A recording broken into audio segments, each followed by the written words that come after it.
les secrets qui ont été entendus en confession seront-ils révélés dans l'autre monde, lors du jugement individuel, et puis lors du jugement général à la fin du monde où on verra tout sur tous?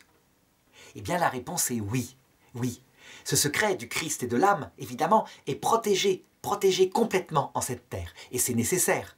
Ce sont des secrets profondément intimes, et si les gens voyaient nos âmes, les gens seraient scandalisés, se moqueraient, mais peut-être aussi verraient leur propre âme. De l'autre côté de ce monde, donc à l'heure de la mort, lors du retour du Christ, nous sommes transfigurés par son apparition. Et ceux qui apparaissent avec lui, les saints, les anges, nos grands-parents, eux-mêmes sont transfigurés. Ça veut dire que le jugement n'est pas un jugement de commère, c'est autre chose. Ce sont des pauvres qui eux-mêmes ont été purifiés de leurs péchés, qui ont été pardonnés, qui ont commis les mêmes péchés, sauf le Christ et la Vierge Marie, qui accueillent le mourant. Je dirais que tout est révélé à ce moment-là. Et tout est révélé, non pas dans les détails sordides, mais tout est révélé comme ayant été pardonné par le sacrement de pénitence. Pour le jugement dernier, je dirais que cette réconciliation, cette miséricorde de Dieu est essentielle. Elle fait partie de tous les actes de notre vie, du film total de notre vie. Je dirais même que pour l'éternité, l'âme de chacun sera à nu devant chacun.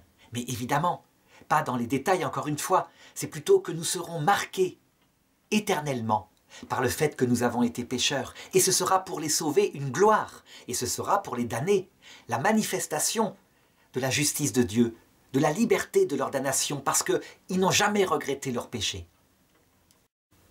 Ainsi, on peut donc dire que pour le ciel, les péchés pardonnés constituent une note particulière, une patine sur l'or de l'auréole, ça veut dire de la lumière qui émane de la personne qui est sauvée et qui est au paradis.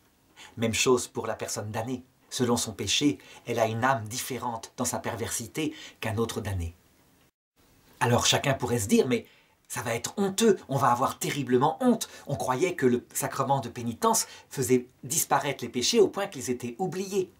Non, il n'y a pas à craindre d'avoir honte. Sur terre, on aurait honte, mais dans l'autre monde, à la vue du Christ, plus rien, on n'a plus envie de cacher rien, on est totalement vrai lorsqu'on se tourne vers lui. Et lui est totalement vrai avec nous, nous voyons son âme qui a été brisée. D'ailleurs, il ne nous écrase pas, il nous relève, il se fait notre avocat. On peut dire que tout le sacrement de pénitence reçu durant la vie, là, est accompli en pleine lumière comme ayant vraiment pardonné ses péchés passés.